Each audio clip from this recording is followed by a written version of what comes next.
this meeting to order of the County of Union Board of Chosen Freeholders Fiscal Affairs Committee, March 13, 2017. Mr. Clerk, please call the roll. Freeholder Carter. Present. Freeholder Estrada. Present. Freeholder Hudak. Freeholder Jala. Freeholder Kowalski. Here. Freeholder Wright. Here. Vice Chairman Granados. Chairman Bergen. Present. And Fiscal Chair Mayor Bell. Present. You have 6 freeholders present. Okay, thank you, Mr. Clerk. Will everyone please rise for the prayer and salute to the flag?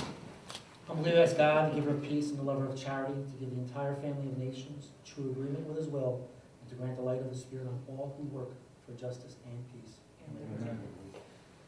I pledge allegiance to the flag of the United States of America and to the republic for which it stands, one nation, under God, indivisible, with liberty and justice for all.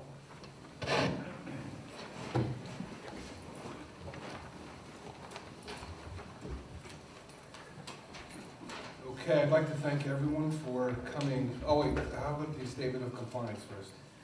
Chair of the Fiscal Affairs Committee of the Board of Chosen Freeholders of the County of Union wishes to announce that pursuant to the requirements of New Jersey statutes annotated Title 10, Chapter 4, Section 10 of the Open Public Meetings Act, adequate notice of this special meeting of the Fiscal Affairs Committee of the Board of Chosen Freeholders of the County of Union has been given by providing 48-hour notice to the newspapers circulating within the County of Union who are designated to receive such notice, and by posting a special meeting notice on Union County's official website. Okay, thank you, Mr. Clerk. Now I'd like to thank everyone for coming out to tonight's budget hearing.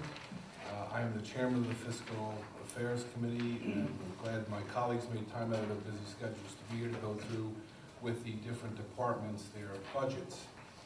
In compliance with the Open Public Meetings Act, notice of this special meeting of the Fiscal Affairs Committee was provided to and published in various local newspapers. The purpose of this meeting is to hold internal hearings on the executive budget. This is the third and final regularly scheduled budget hearing. The purpose of these hearings is to review the 2017 proposed budget and begin the process of crafting a final document for passage later this spring. For more information, you can go to the website ucng.org/budget hearings to view the executive budget online. This year, we are pleased to announce the County of Union has received a AAA bond rating from Moody's, the highest attainable rate. This rating affirms the county's strong financial standing, with Moody's citing Union County having a very strong management team and has worked very hard to turn around the county's finances. Moody's also noted the county's conservative budgeting practices in making this determination. The achievement are all the more significant as they have occurred during a period with financial turbulence, and the state of New Jersey, which has experienced a record of 10 credit downgrades since 2009. This year's executive budget also reflects Union County's surging economic growth and growing real estate market. For those who are not familiar with the form of this budget hearing, please understand that these are hearings between the Fiscal Affairs Committee and the county's departments. While you are welcome to stay, members of the public, there is no public comment. This year, there will be an opportunity to address this freeholder board later on this spring during a budget hearing.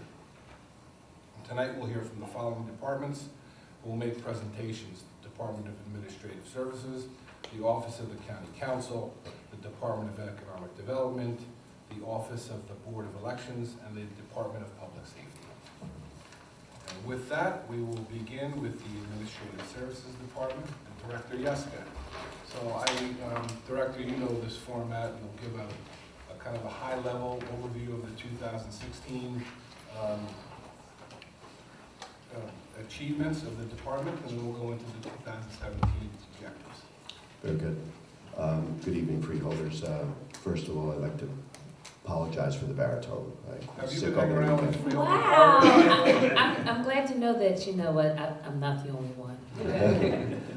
Well, you sound better. I do not. And I'm sorry about the haircut. I was sick all weekend. Couldn't get that done either. You've got a lot going on. Yes. Or nothing going on, really. Just a couple of quick shout-outs. I work on the 6th floor, close to public information, and what you would hear if you were there every day would be a litany of Robert, Robert, Robert, because everybody needs Robert. And everybody wants his time, and he tries to do the best for everyone in the county. So thank you for the presentation. Good job, Robert. Good job, Robert. Is Robert in your payroll? No, Excellent question. but he does work for me. You know, he does work for me all the time, and that's the interesting part He about works it. for all of us. Yes, he does. That's right. He does. I've used him as a consultant on numerous occasions. So you In a can, favorable manner. you have the same admiration. So admin services is a very busy unit, all three units. You see my directors behind me, my accomplished directors. I'm very, very proud to be their director. Chris Meehan of Motor Vehicles, Loris Guattari of Purchasing, and Claudia Martins of Personnel. Very, very proud to be them, their director. As for services, we're a very busy unit. Calls have to be answered, problems have to be solved, trucks have to be fixed, phones have to be installed or moved, documents have to be delivered, bids have to be opened, quotes have to be checked, resolutions submitted, contracts monitored.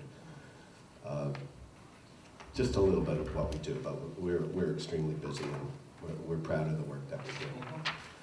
So going to the accomplishments of the Office of the Director.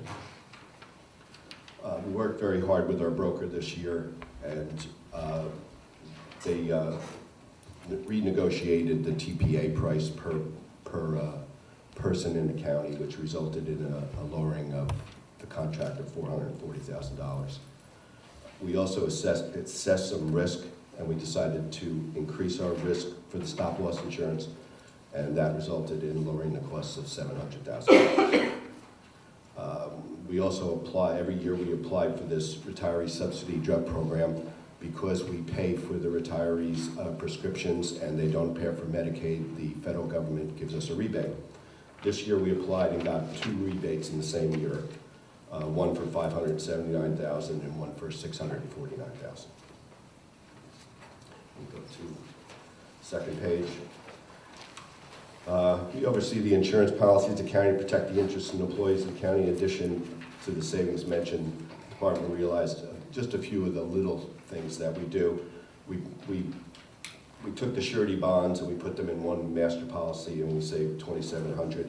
We also aggressively told our broker to go out for more quotes and to get out, they have insurance companies take out their pencil.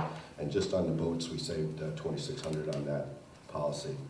And lastly, through the effective management of our cell GIF, which is a very professional, organized commission, we saved $88,000 off of those costs this year.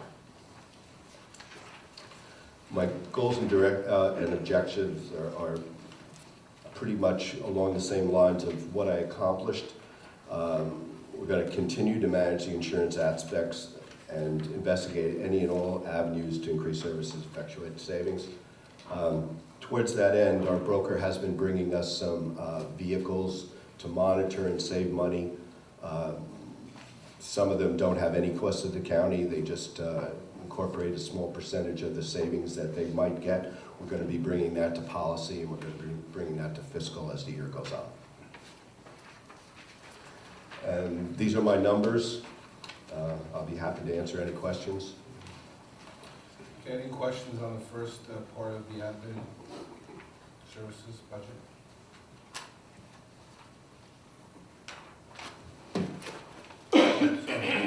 I just wanted to commend the director on the, if you look at the bottom line numbers here, they're very impressive. Keep up the good work. Thank you, sir. I like to see numbers like that. I beg pardon? I like to see numbers like that. And again, I'd like to thank my directors. How did you move from, in the salary area, from your modified budget to your request for 2017? Looks like almost $100,000. That's the reductions in staff? Well, actually, we can't take a huge amount of credit for that. We were told to reorganize that, and we moved 2 of the principals out of my budget and put 1 in motor vehicles and put 1 in the division of personnel. And we also paid for a quarter of a person's salary that was transferred to parks. So that reduction for there all went somewhere else. All right, so on an overall basis, do you have any summary of all of admin services with the 3 different divisions connected into one, and what the difference is there? I could get that for you. I have them all broken down as we go along. But when we get to personnel, you'll see that there's a slight increase in the personnel, which is Yeah, okay. corresponds to That's this. fine, I knew there was something to this, I didn't know what. Okay. I may have to take that back, Mike. Yeah, I was That's gonna mention, Make sure you're aware of that. Recall. I was thinking about that. I said, no, I better not. Well, Recall time. Freeholder Carter. I probably sound like a broken record by the time we get done with all of this, but we don't have any money. Okay, I was set up and I was told to say that, okay? But seriously, we really need to take into consideration some of the things. And even though I know where Freeholder Estrada, when first glancing at this, says that it is impressive. And I know that all of our department heads try to make sure that they're efficient and effective. But my overall question is, I know that we have contracts that we are obligated to and things, but how much are we really putting into and moving forward? Are we considering, through attrition, making sure that, some of these positions, maybe we can save money, whether or not, and evaluating whether or not we really do need to have that position, to make sure that there's no duplication of services. There'll be some overlap in some of the jobs, we know that. But is there some way that we can gain some savings that way? Because we have to continuously take a look at all of our processes as we go along to make sure that we're obtaining that, which I'm sure that you looked at all of your jobs, correct? Yeah, yes, Okay. it goes through a process before we do any replacement or transfers Okay. as to whether, or to transfer somebody to fill a position. We always make sure that that position is essential. Because I don't see that you're requesting any new positions in here, which is good. I do see the promotions, but no new positions, which I think are probably readily, that's a good start, no new positions, so I appreciate that. Hopefully we can at some point decrease or try to make that, I don't want to overwork anybody, but we have to get efficient and effective. Yes. Before we move from the director's office, I see there's no dollars budgeted for seasonals. I know maybe it's budgeted someplace else, or all seasonals are allocated in some way. In this case, and following Freeholder Carter's impetus, we did budget $15,000 and we spent $5,800. But that was a specific task to digitize some of our records, where we actually hired an intern to specifically do that. And when we were working through with the county manager and finance, we decided that we'll try to go without the intern, $15,000 this year. Okay.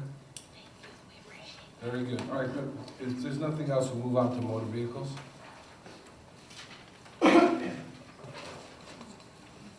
So just before I get into it, I'd just like to mention that I know Public Works gets, and rightfully so, gets a huge shout out for what the jobs they do when we have the snow, but Motor Vehicles is also in charge of getting those plows out on the road, and they work a lot of overtime too to make sure those things are done, so they deserve a shout out too. Good, I'm glad you brought that up. The accomplishments in motor vehicles is training, and training means efficiency, and efficiency means savings in dollars and time and effort. The ambulances have to be out there, the police cars have to be out there, the plows have to be out there. The more training they have and the more education they have, it's imperative. If you'll notice, we refit all the diesel engines towards being not only more efficient, but being safer for the environment. We held our auction every year where we sell our surplus vehicles, put that money towards the cost of their replacements. The mailroom had to buy a few, and you'll see that in the numbers later. We had to buy a new mail machine because the post office was changing the way they did things and their barcodes. But that will save money in the long run also.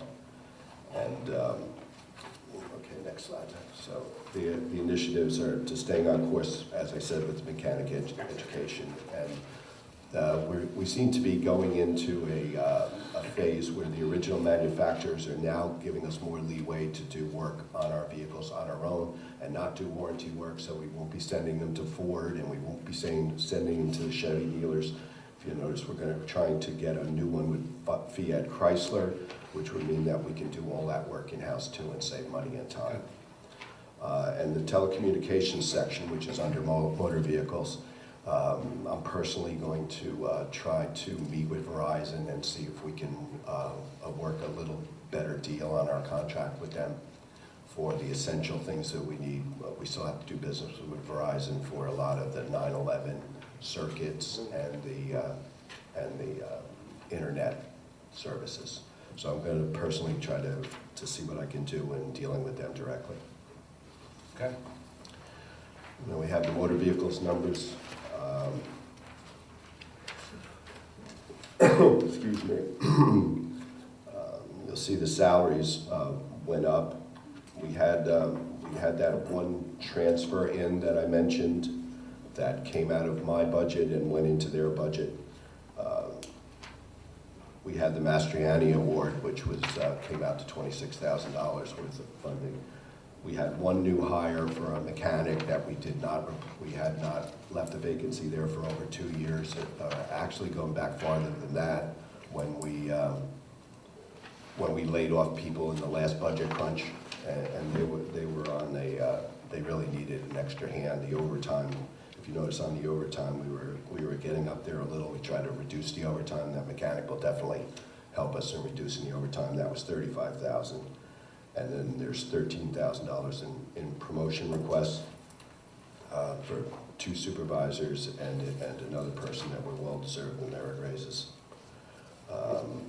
If you look at the line in the other expenses, which is gasoline, you'll notice that we asked for $46,000. We reduced it $4,600,000. We reduced it to $4,300,000. And the line about the actual expenditures, we have to leave that. We have to leave a buffer in that one. When we don't spend it, it goes back into the general fund. But we have gasoline and diesel, from our experiences in the past, are very volatile, and we want to make sure we have enough money to cover that. As I said before, the essential trucks and the ambulances and the police cars. Okay. Any questions, freeholders, on the actual numbers? Just a couple, Director.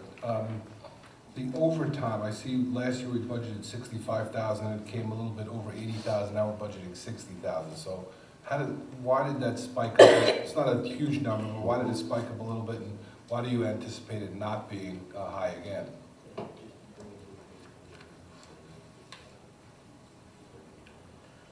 It was mostly because of workload.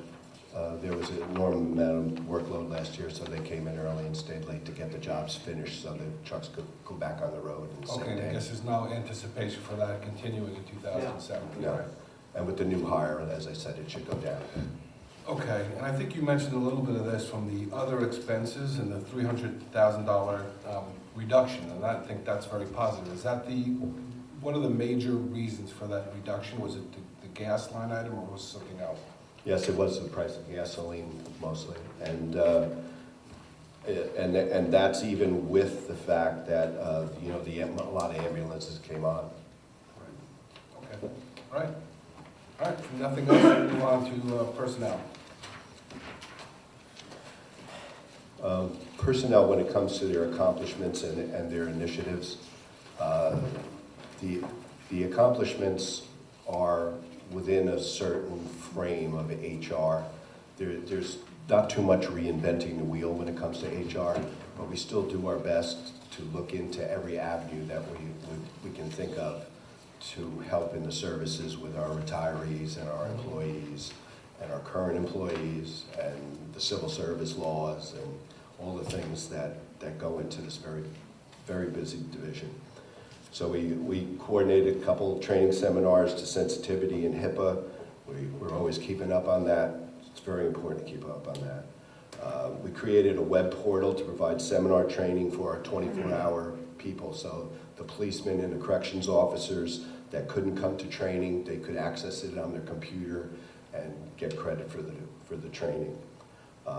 We provided wellness initiatives to the employment, and that includes the flu shots that we all appreciate getting every year, and keeps our absenteeism down and our work product up. We have a wellness coach that comes in a few days a week. That's really appreciated. She visits different buildings, and she's consulted quite a bit. We had a health fair that monitored blood pressure, blood sugar, and a few other cholesterol. That was very successful, and went to some recommendations on people to try to do their best to.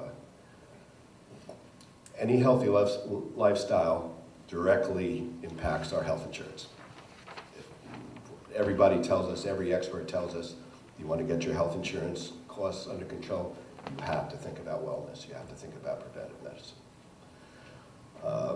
And as I said, we manage healthcare benefits for almost 4,000 members, including the retirees. We also implemented an employee resource website that has forms that they can fill out instead of having to come or be inter-office forms. They're all available online to be downloaded. Excuse me, Director, if I may, it's something that occurred in early 2017, but you might want to mention that we have a new EAP provider who we got at a better cost, and we think is going to provide more and improved services. Yes, thank you, County Manager. We do have a new EAP provider, and they seem to be more on the cutting edge of technology when it comes to that, to providing services for us. They will be doing some in-house meetings, correct? Yeah, and seminars. They're always going to be available to our employees 24/7. Okay. So some of the initiatives for the division, we're going to bring the department heads and division heads and personnel liaisons in for some personnel training when it comes to disciplinary actions and health benefits, any questions that they could answer that they don't have to send to personnel, so that they can have a little grip on how to help their employees. We're also going to consider some of the changes to the tuition reimbursement program that we brought up in policy, maybe widen some curriculum, and maybe even think about increasing the percentages of the rebates. That will all have to, of course, come back to policy or finance, the fiscal committee, before any action would be done. Again, we're going to continue with the laws, civil service, the statutes, the regulations. All of those things are very important, so that the county doesn't ever incur any fines or anything else. And again, still looking into any programs, technology that we can bring on board to further enhance our efficiency. And we are going to update the employee handbook, which we're required to do after a few years. We have some new things that we have to put into there, and that will be presented to the policy committee for final approval. And then personnel's numbers. Okay, is there any questions on the division of personnel? Field Carter. Under your other expenses, Mm-hmm. what was budgeted, you came in under, and we're asking though for even more Mm-hmm. for other. What is the cause of having the increase in other expenses, or not trying to keep it flat, if not reduced? Well, one of the reasons the main reason why we're going up in the 834 is because we want to buy an FMLA module and add that into our personnel ABRA system. That's the difference between the 834 and the 861. The reason why the thing went down was, what was it, the exam? Yeah. For CDL testing, we have to go out for bid for a company. We have $30,000 in arbitrators. Yeah, okay. So what we're anticipating in that, why we still have to stay up to the 861, is we're anticipating a 10K increase in multi-care, which are the new admissions. We have to have them have physicals and psychological exams. We're going to bring on some of those sheriff's officers for the bail issues. Again, the $27,000 for the FMLA source, and that's an estimate. We might have to go out to bid for that, or get a proprietary software exhibition. They're also, the Multi-Claire is now going to take care of our CDL licensing and examinations. That's going to be $13,000 more. And we're thinking that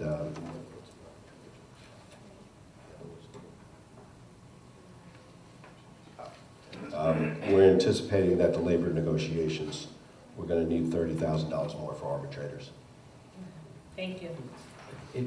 If I may, Chair, to Freeland Carr's question, you might want to explain why your expenditures came in quite a bit lower than what you had budgeted for, about $200,000 actually. I remember discussing, but I don't remember specifically what you responded. I think that was part of Freeland's question. Well, the basic answer I could give you is that we didn't have as many exams and everything that I mentioned, and we're anticipating that an increase in all those. We want to make sure we have enough money to cover all those exams in all those instances. And if we can get it back to $600,000, we certainly will. Freeland Kowalski. So the additional cost and coverage for sheriff's officers, you said related to the criminal justice bail reform, so that's another unfunded mandate aspect of that, I guess, but that will even out eventually, because we probably won't be hiring new Yes. personnel for that department on this scale anytime soon. Yes, hopefully, and that's what I believe. That's one of the reasons why we're making sure we have quite a cushion in there, just to cover it, so we don't have to come back. But we're going to do everything we can to keep it as the 2016 expenditures. Okay. All right, let's move on. And lastly, the Division of Purchasing. I'm not really sure I know too much about this, but I'll try to muddle on. You shouldn't have to phone a friend on this one. No, and she works for me. I don't think she would consider me a friend of hers. She had to take my job. I wouldn't do that to a friend. Anyway, that's enough of the stand-up act.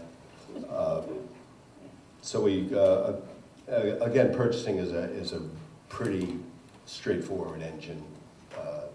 There isn't too much variance of what happens every year. We have the local public contracts law, which tells us we have to do things this way. We use the requisition system. It's 19,000 requisitions this year. Those requisitions made 4 or 5 phone calls to get them back and forth. It's a lot of work. It's very labor intensive. As are the 60 public bids, the bid extensions, the resolution requests. What we've tried to do, and with this board's kind permission over the years, is that we really like to have everybody educated and cross-trained in purchasing, so that they can answer any question that comes across with the backup of the director and the senior members.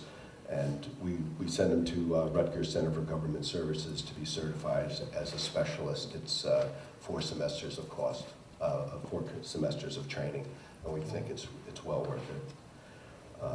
And we also created a purchase order guideline presentation that we presented to all the users to sort of get it uniform with everybody.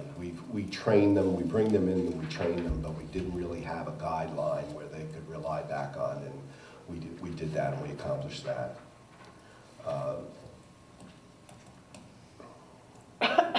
So some of the initiatives that we're going to undertake, QPA Scutari is going to have a county municipal purchasing departments in and have a little seminar with them and be able to share war stories, if you will, and the solutions to the problems that we all have, that the municipalities have, and that the boards and anyone else who has to be under the local public contracts law might have. We're also going to have an educational forum for the county employees, and we again will have those people come in and be trained. And there's going to be a new state contract website, which is going to be a whole new navigation system, and we're hoping that we can train together and share everybody the concepts that that's going to need. And we're also going to have an online interactive purchasing training module. Instead of having them in some of the local things, we were going to have a training module that they can watch, not unlike what I mentioned about the officers, to have a 24/7 computer training. And then if we will, of course, give them hands-on training too, if that wouldn't be sufficient. Okay. And coming into purchasing's budget, the salary,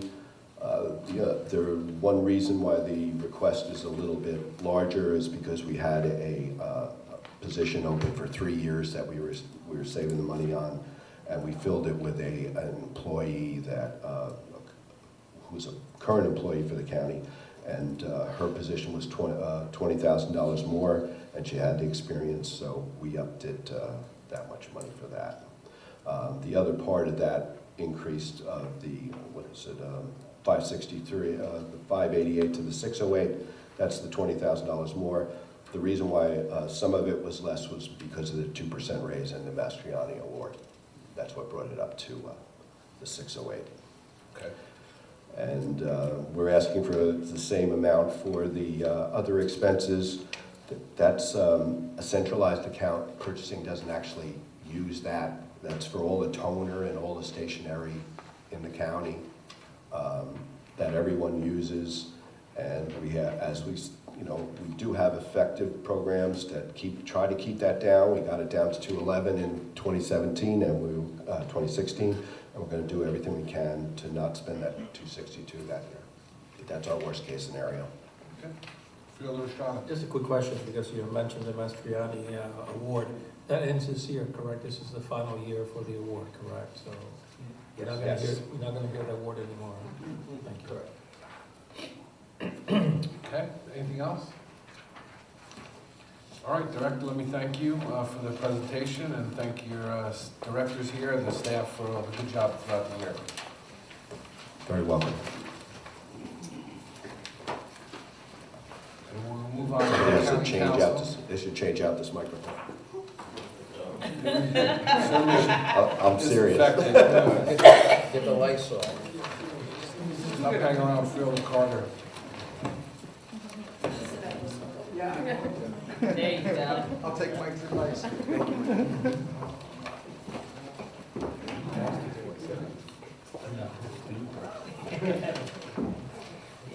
Mine just only went out, but it's coming back. Yes, it did, it sure did.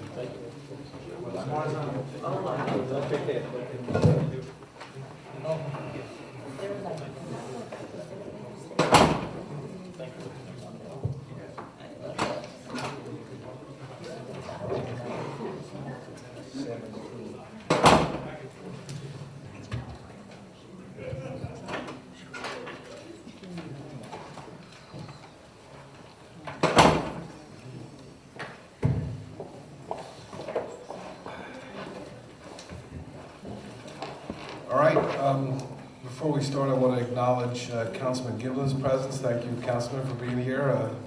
You're kind of a frequent flyer at our budget hearings. Very educational. I'm glad I wish more council members took the opportunity to listen on these conversations. Let's move on to county council. Bob, do you want to kind of give an overview of your department? Sure, thank you, Mr. Chairman, shareholders. Appreciate the opportunity to present our requested budget for 2017 for the Office of County. Robert. Starting off with the overall 2016 accomplishments. Actually, the numbers in terms of the tort claims that we have received and the lawsuits we've been involved with for last year, pretty much in line with the average of cases and tort claims that we receive. The involvement really goes into investigating and working with the departments and divisions in cases of tort claims to see if we really do have any exposure. And then, of course, in our lawsuits, which are addressed a little later, I believe, in terms of the litigation from the pleadings through discovery. I would note that I believe it's the fourth one. in terms of our efforts on summary judgment motions. Most recently, by way of example, we have tried to be a bit more aggressive in the filing and getting these pleadings prepared at an early stage. Of course, there are certain limitations in terms of the courts. Normally, that will not be allowed until the discovery is completed. But as soon as it is, we've done that, and most recently, by way of example, we were successful in defending three major cases, one which was in federal district court, where we won on summary judgment, subsequently on appeal to the Third Circuit by the plaintiff. The Third Circuit Court of Appeals in federal court affirmed the granting of summary judgment. That was an alleged illegal search and seizure relative to our canine unit.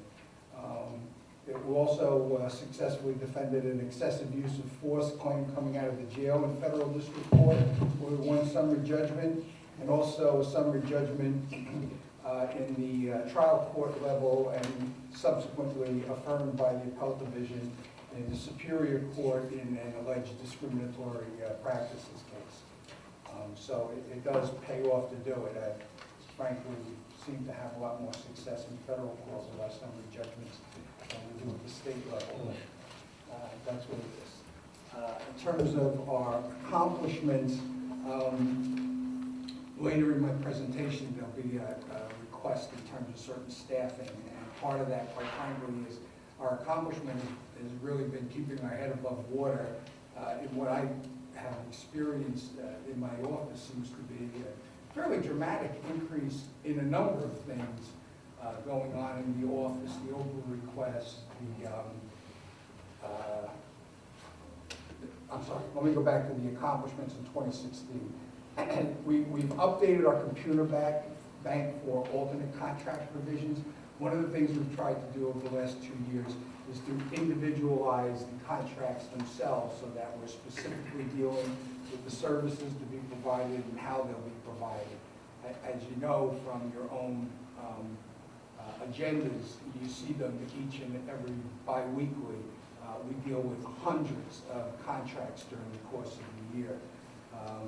We also continue to initiate the collections on county matters. We assist various entities, our emergency management for any spills. We assist in the weights and measures, in the prosecution of those matters, and also any fees that may be owed. We're often called upon to try to assist in the collection of those, whether they are failure to make park permit payments or any other such thing.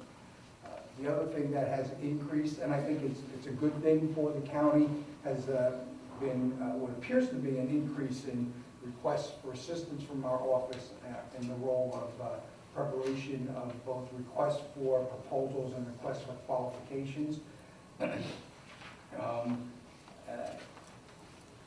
Where will we next? Move on to goals and objectives. Okay. We have continued and will continue in terms of our objectives to try to limit the county's exposure as to any self-insured liability claims. We skipped down a couple of bullet points. By way of example, continued use of offer settlements. We haven't had a great deal of success with this in the past, but as you know, during the course of the year, the board was good enough to extend my authority in terms of settlement matters, and I believe being in a position early on in litigation to make a reasonable offer. At one point, my cap was $5,000, and it's just not a realistic number to get things settled anymore.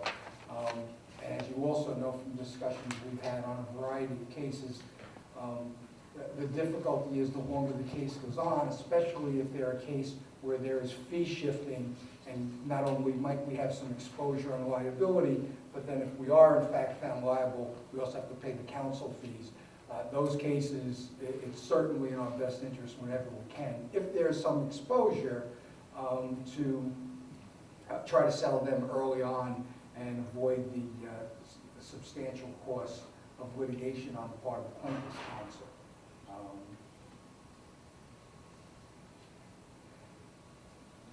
We continue, obviously, to upgrade the county administrative code.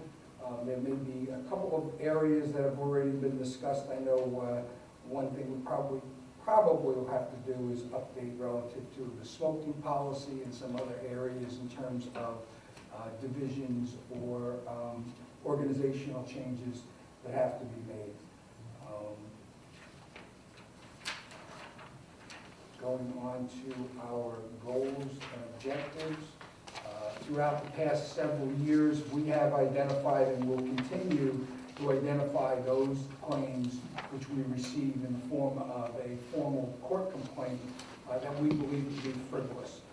Over the course of probably the last 4 years, we've been very aggressive on that and have obtained many dismissals against the county, whether it be a piece of property or a traffic signal or whatever, where we clearly have no liability, have advised the plaintiff's counsel that we have no involvement, ownership, maintenance, or anything else, and yet we are named defendants, and there is now a process where you can insist upon being released because there is no liability if they fail to do so, and ultimately it's determined that there was no liability, you can get counsel fees against them. So more often than not, they will agree to dismiss unless they have done some due diligence on their part to dispute our claim of no liability. We will continue to provide legal assistance to on all of our shared services initiatives.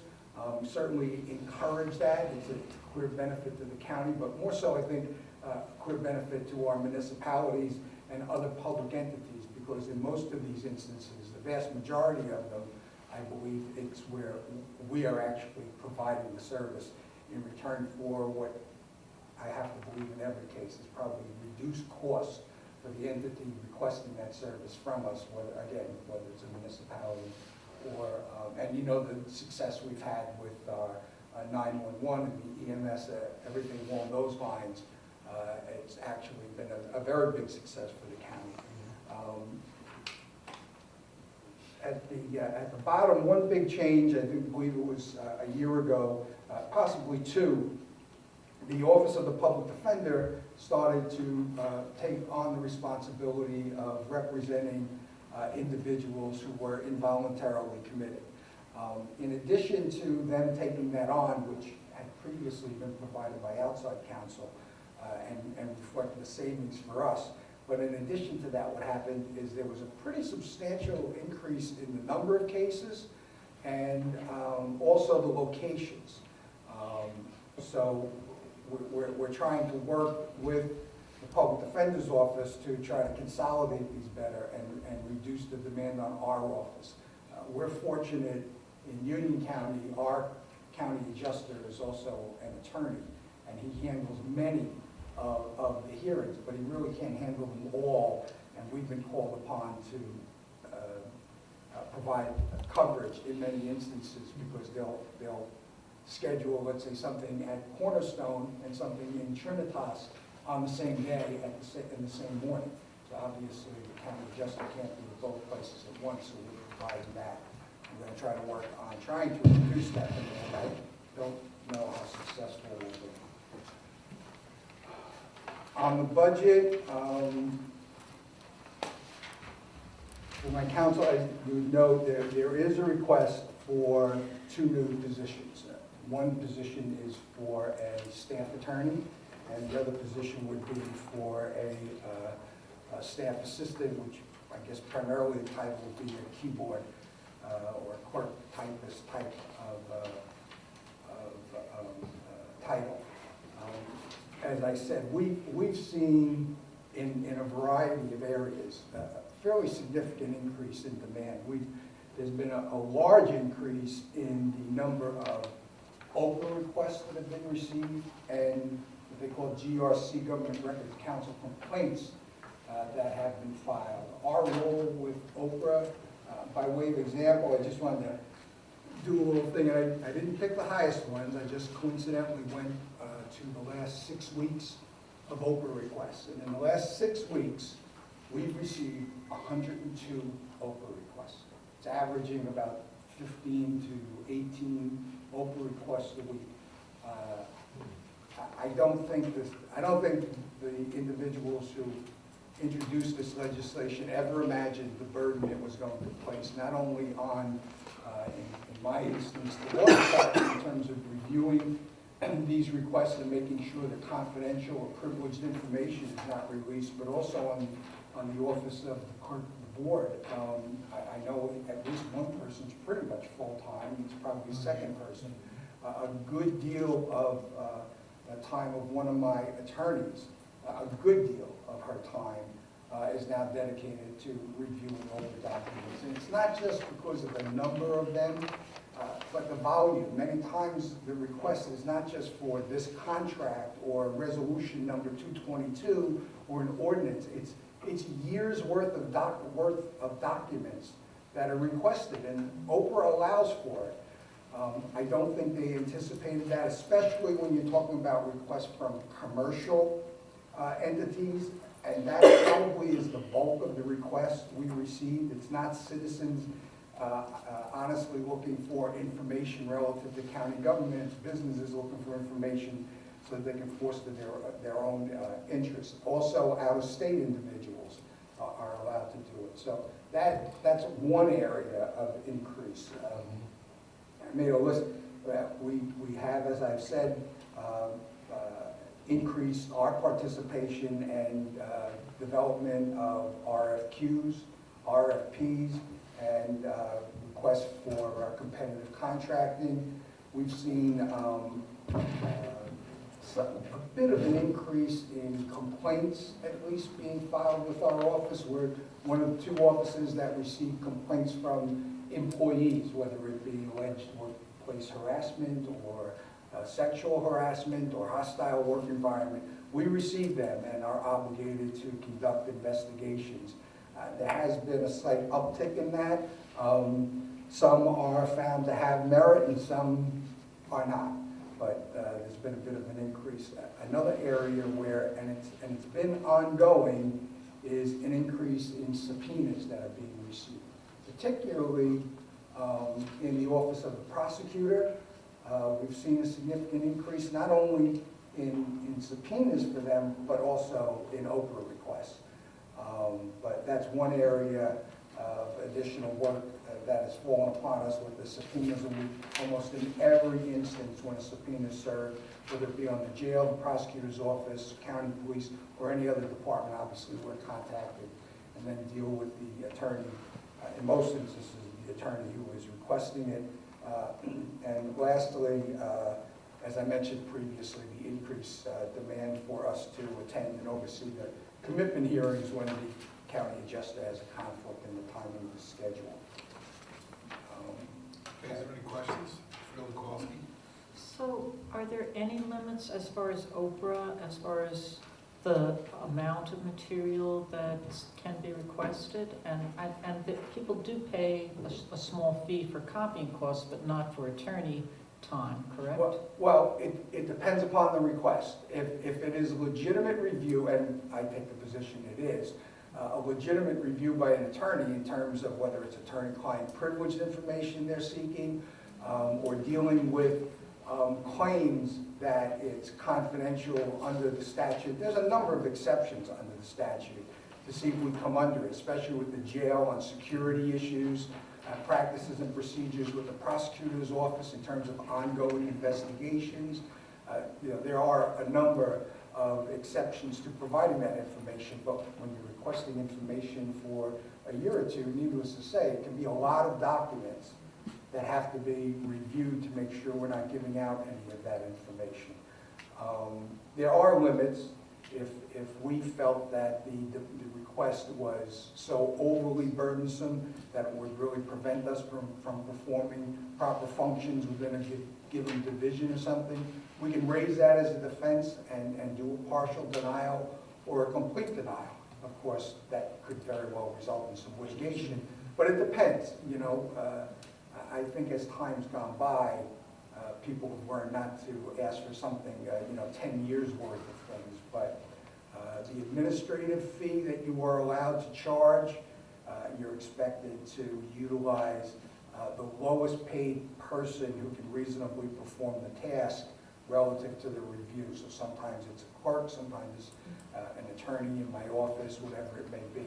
You can assess that and charge it prior to providing the documents. The individual who refuses to pay the administrative fee, we would then refuse to provide the documents. That again can be appealed.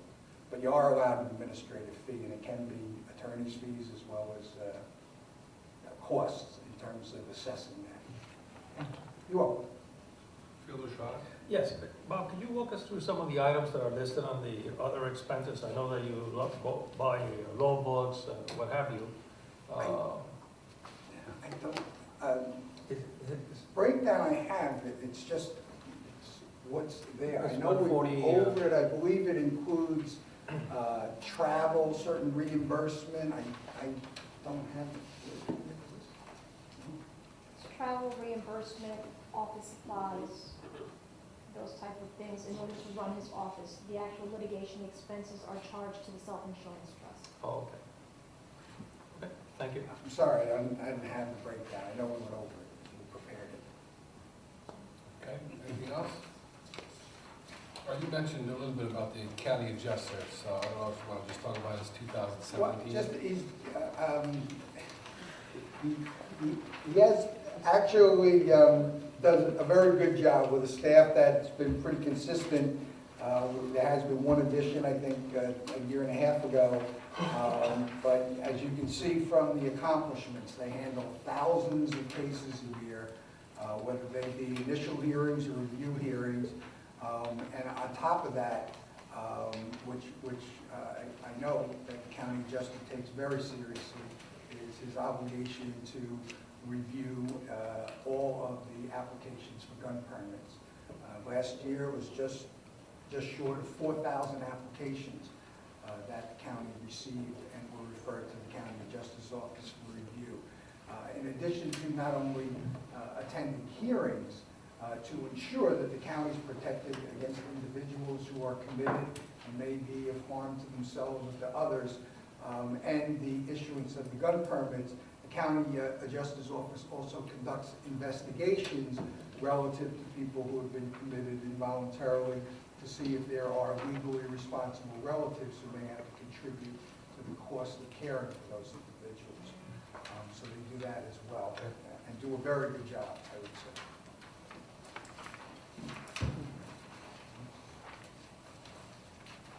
Any questions on the numbers? Okay, let's move on. All right, anything else for county council? Those are his areas. No? All right, Bob, thanks. Thank Keep up the you. good work for you. And we will move on to the Department of Economic Development.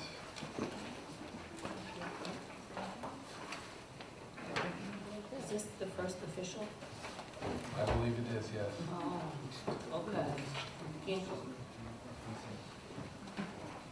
Oh, and thank you. Handouts. You can read this. We have props. Oh, I'm so impressed already. And help too. So I'm going to see if this translates how many dollars. Let's start off. We have, How much do it cost? I think we need to find out. Very good. They make me very. All right, Director. Good evening. It's a pleasure to be here this evening. I would like to echo the comments made by Director Yuska about our dear friend Robert and give him props for taking over the first alert. He himself oversaw the transition to our new provider, and he takes care of the training and all things First Alert now, which has been a tremendous time savings for me, so I have to thank him for that and the million other things that he does for me through the course of the year. So. Wow, that's two shout-outs. All right, Robert. Wow. Wow, Robert. Legit. Is this where it really counts? Robert, do you have any comments?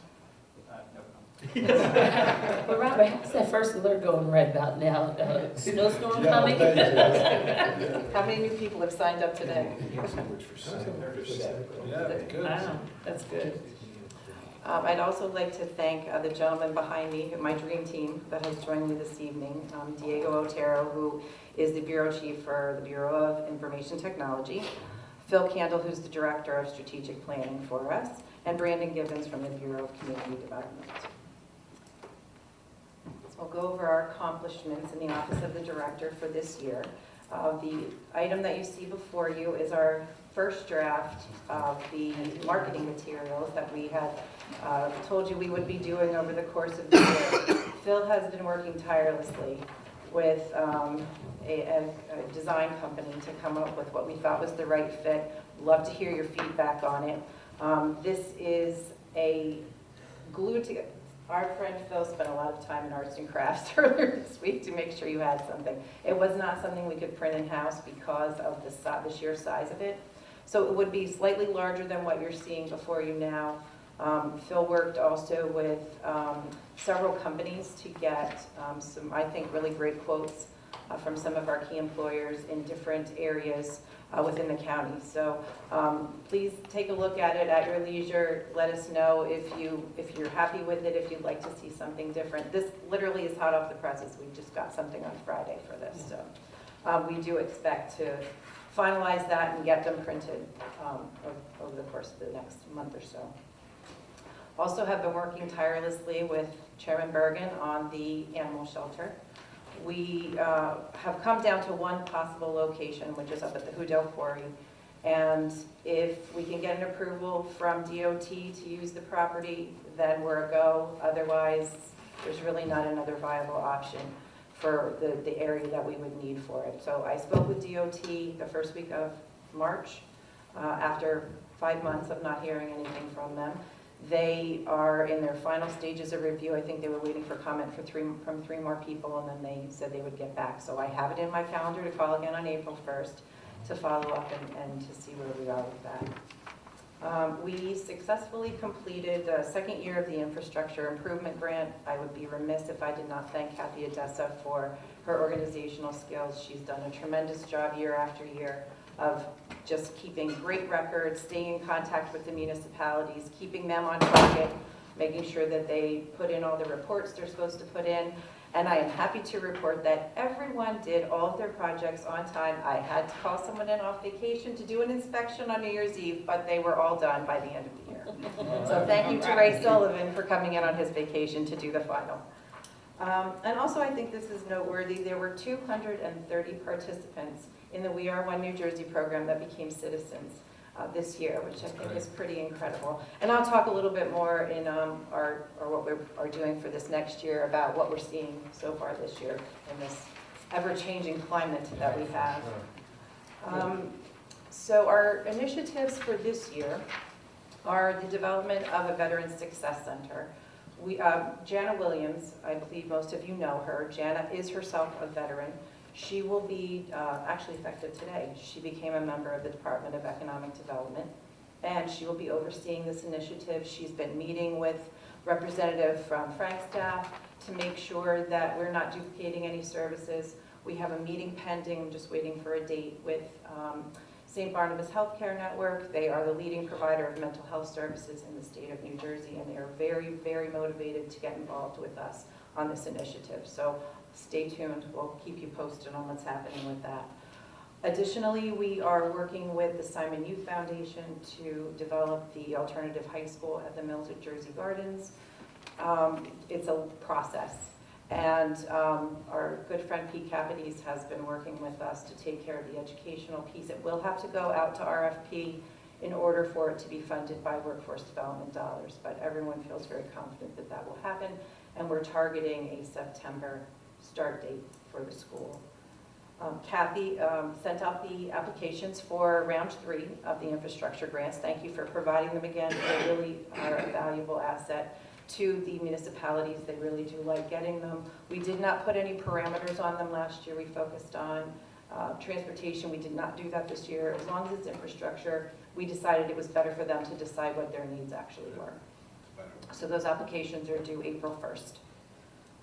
With regards to We Are One, because of the Simon Youth School opening and the level of activity at the WIB Center at Jersey Gardens, we're going to have to relocate. the We Are One Center. We're looking at sites. We thought we found one until we walked in there and found out it wasn't ADA compliant, and we certainly can't have that. So we're still looking for appropriate space. It needs to be near mass transit, which is critically important because not everyone that seeks the services has access to a car. So we're working on that, but there is some money in the budget to have to rent a space, but also being mindful of not getting into a long-term lease because of the space study that we're undertaking and making sure that we're using best use of space. But there isn't anything that we have currently that will accommodate what they need. Additionally, I just should point out as a little sidebar, in the beginning of the year, they saw a pretty steep drop-off of people coming in. People were nervous, we only work with people that are documented, but they were nervous. So they were not coming in seeking our services. That has changed. They've been back and more robust than what we had seen at the beginning of the year. So hopefully that will continue. But I do provide you with the reports.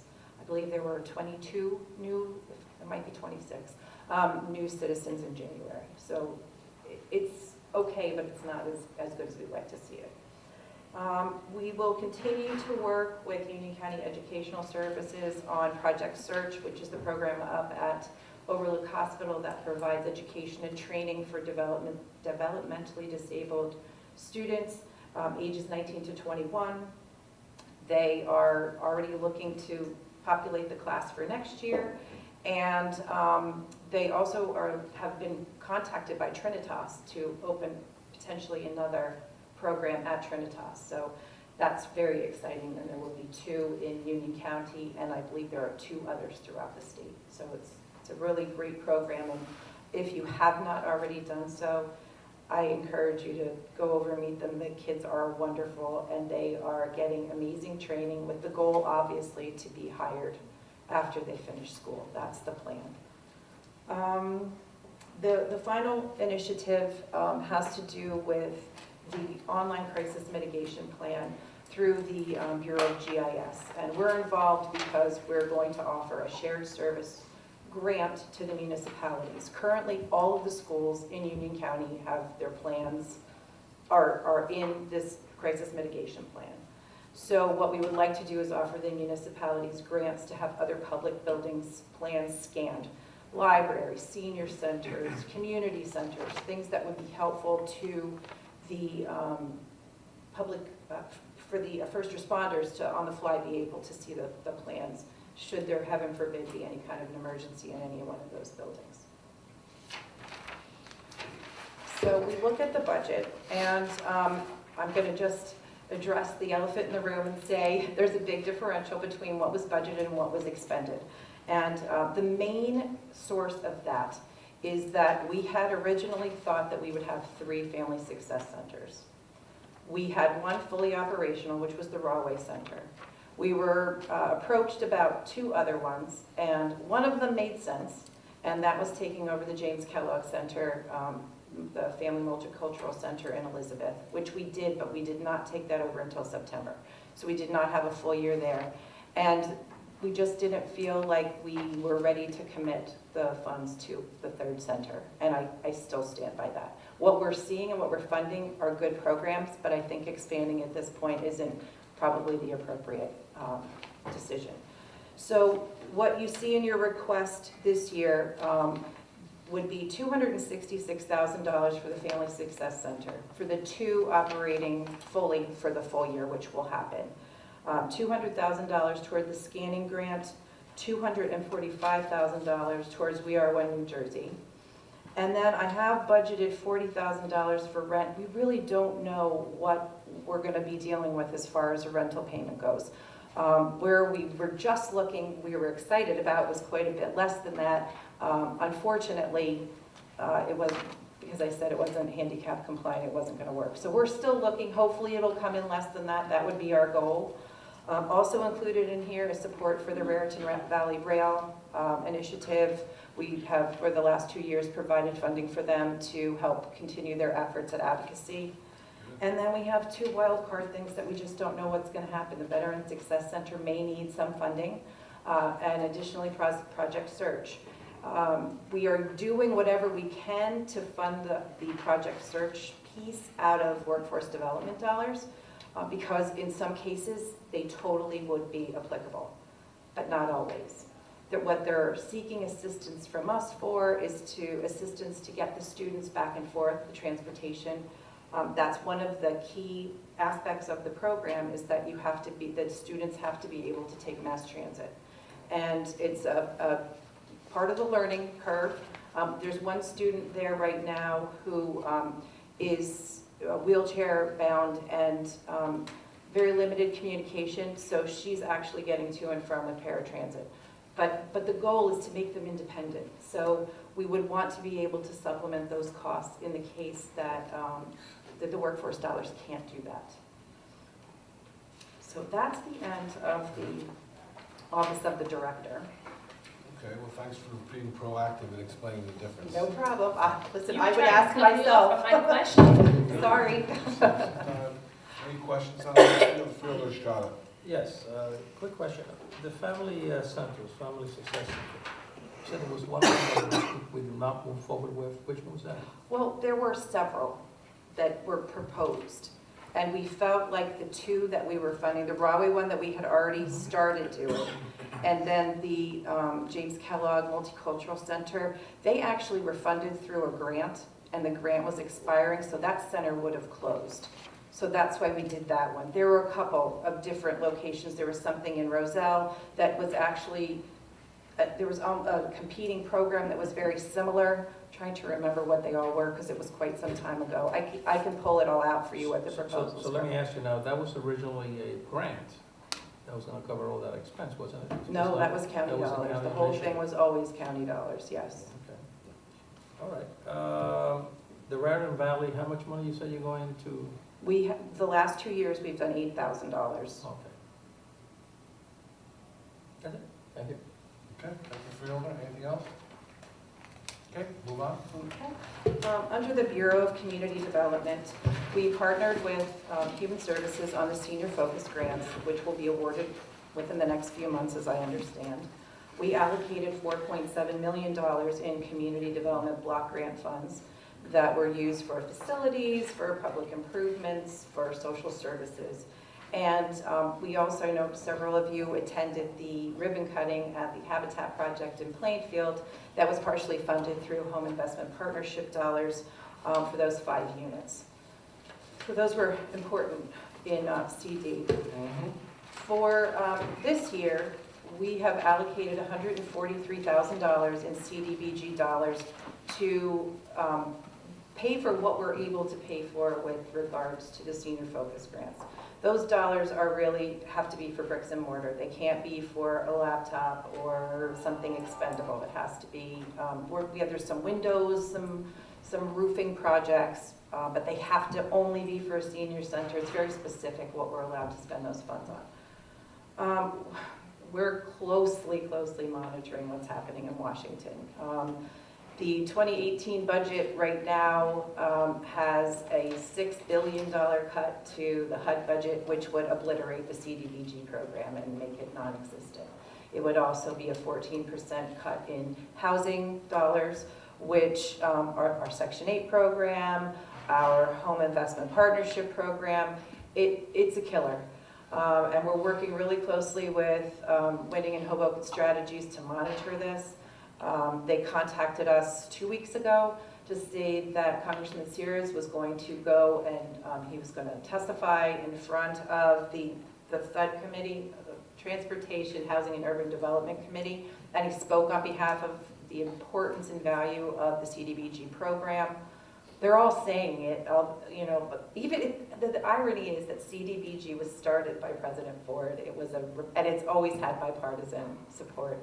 But we're doing what we can, and there's not a whole lot more. We're planning, the chairman, vice chairman, and I will be traveling to Washington in early April to advocate some more and hope that clearer heads will prevail. I just saw an article before I left the office that there was a letter that went from some Democratic congressman to Dr. Carson saying, you said when you were being questioned before you were confirmed that before he was questioned, he said 10% cut. Then he said, no, these are valid programs, only 1% cut, and now we're seeing this ridiculous number. So stay tuned. I'll keep you posted. Obviously, it matters a lot to us and to my staff because I have quite a few people working on those programs. Once we know our numbers, we'll allocate the CD and the home funds for projects. Right now, the CDBG team has done everything that they should have done by this point in the year, assuming a 5% cut. If it comes in lower, then we'll have to go back. I mean, we'll be okay. We'll have more money and we'll take the difference and put it into our reprogrammable funds, excuse me. If the cut's higher, then we'll have to go back to the committees and make cuts, which we really, really don't want to do. We have till June, by law, we have to have everything input into the HUD system, so I hope they'll tell us something before. We just don't know, but we are monitoring it very closely. What you see as a difference here is, if you recall, last year we had to refund just over $51,000 for a home investment partnership program that was not successful, and so we had requested that money in the budget. So we're still asking for the $2,500. That's typically used for training. I know we had a great staff member, Armando Medina, who did an exhaustive amount of housing training and then got a job offer he couldn't refuse. So we'll have to start again, send somebody else and get them trained. They're complicated programs that you really need to know what you're doing. So we'll do what we have to do to get them trained. Okay. That's that for CD. County Manager? A year from now, if the program still exists, I might be able to help out with that, do a little consulting on the side. It's a good process, we can do that. I know that's your specialty, CN. Yes, yes. All right, very good. Anything here? All right, let's move on to the next one, Director. Okay. For the Division of Strategic Planning and Intergovernmental Relations, I will apologize for the typo. We completed the Transportation Master Plan. We did not complete of the Transportation Master Plan. I noticed that too late. So you can't edit your own work. I wouldn't have even seen that. All right, well, I figured I'd be proactive. I know we have a couple teachers with us, so I didn't want them to think I missed it. The Brownfields grant is moving along. We have identified 20 of 24 sites for the Phase 1 and 1 of the 12 that will be Phase 2 assessments.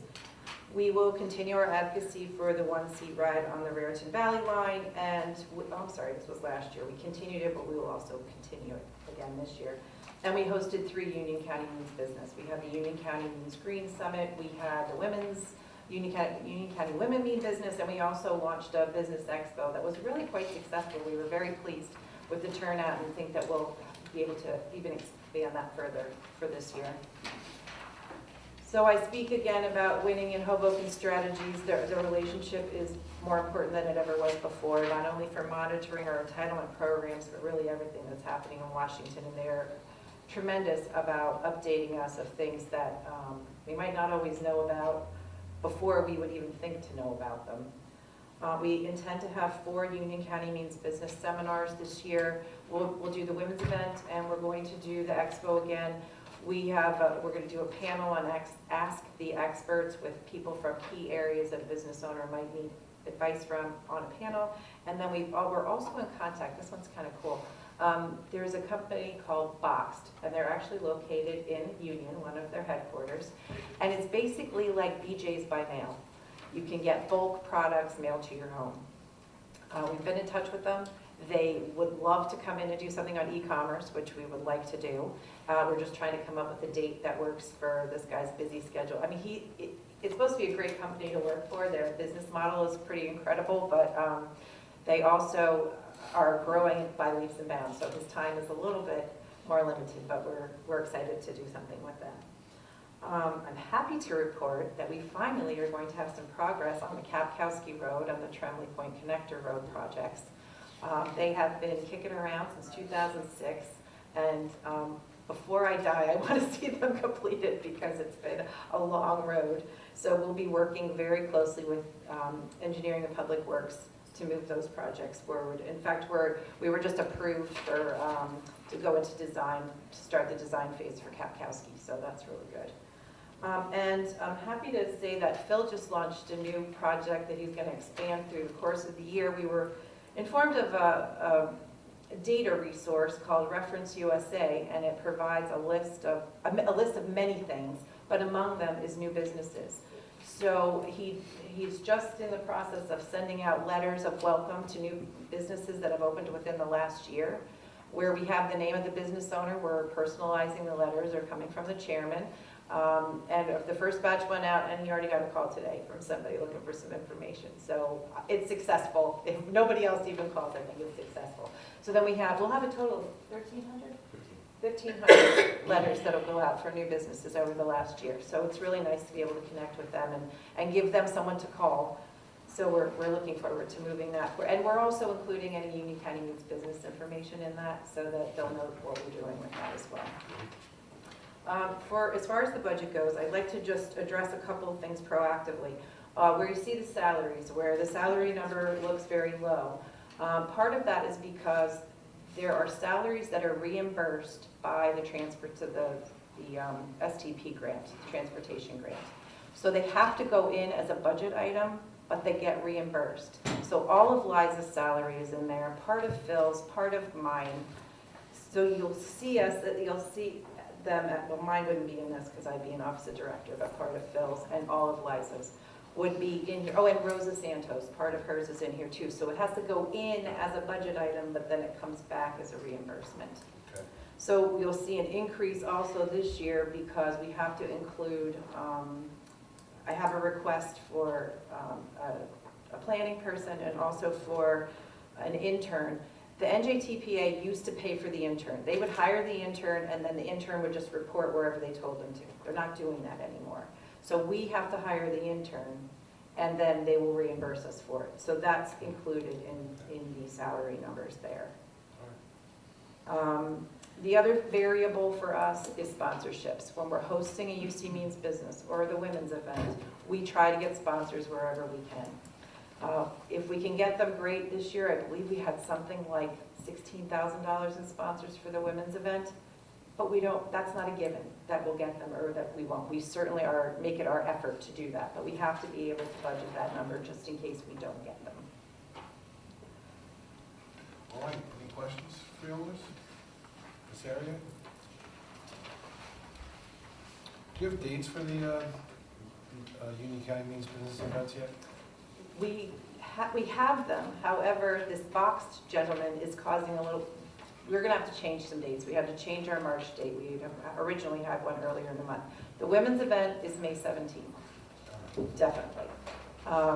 The other two, I'm going to have to get back to you on because we really want to get him, so we're trying to be a little bit more flexible with the other dates in the hopes of getting him. Okay. IT? IT?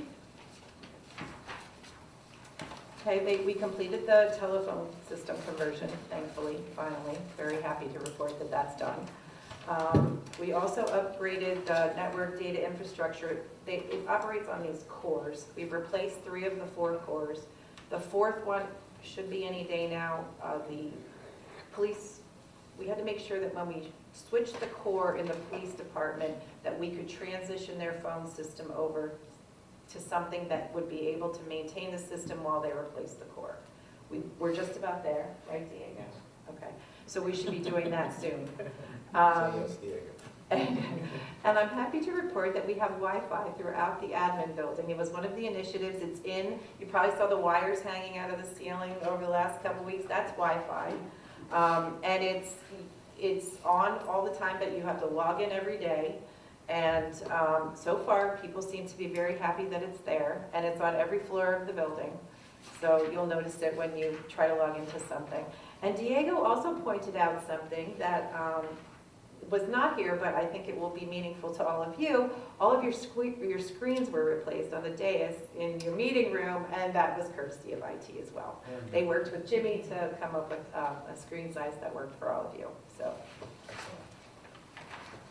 So what we will be doing is we'll be upgrading the Microsoft Exchange system. You probably won't see a big change, but we have to do it. We're operating on a 2007 program, so we need to update that. They'll also be installing new switches.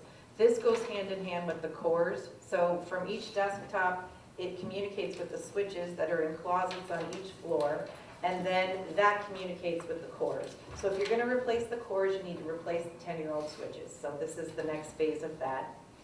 And I need to change the word develop. We're really just upgrading the backup solution for the data network. So it'll just be an extra safety net in case we have any kind of an emergency. Okay.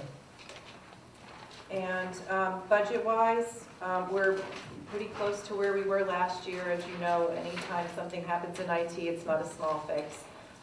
And the copiers, we spend an awful lot of money on copiers every year. And typically, when you need to replace one, it's not less expensive than the year before, although we bid them. We go to every copier company, we take all the state contract bids and try to get the lowest price. And I also have requested increases for 3 individuals in IT. One of them hasn't had an increase since 2002, other than the normal 2%. Another one since 2003. So they're hardworking folks. They do not have a huge staff. And I get emails regularly, I know Al does as well, just singing their praises for what they do. So I think they're warranted. Okay. All right, any questions on the IT portion? Anything overall for Director Wagner? All right, Director, thank you. Keep up the fine work, all you guys do. Nice work. You can breathe You now. too, Brandon.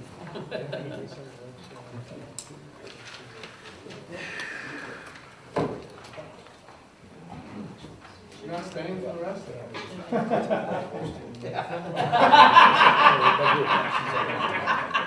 That was good. Love that, yeah. Good evening. All right, Dennis, how are you? Good, how are you? Good. This should take a couple hours to go through your budget? Hopefully not. Yes, all right. Before I get to that accomplishment, my main accomplishment was conducting this past election, which was presidential. We had four, excuse me? What you gonna do for the governor's race? Another busy. I don't think we'll have the kind of registrations though for the governor race that Okay. we did. For the first time in history, we're over 333,000 registered voters. Wow. We've gained that many. One of our biggest jumps was in the city of Elizabeth, where because of the jump, we're going to actually be adding 4 new districts to the city of Elizabeth. One of the districts had over 1,900 registered voters, and this past election, 958 of them came out to vote. Another district had over 1,800 and 800 some odd in that district, which made our lines tremendous. They were actually waiting online over 2 hours to vote, which we've never had before in this county. So we actually brought out another machine, which brought it way down. But those districts definitely need to be cut in half. So we're going to be adding more districts. But I'm proud to say that we got every single registered voter in this county into our books. We were one of the few in the state, but that's why we worked so much overtime last year, but we managed to get every single one, and our numbers, like I said, are way up. Are there other towns that require additional voting districts? At this point, no. By law, under Title 19, we're really not supposed to be doing any redistricting at this point until after the census, because they're starting the census now. So we actually had to write to the state and get permission, and when we saw those numbers, And yet, The you state. received permission.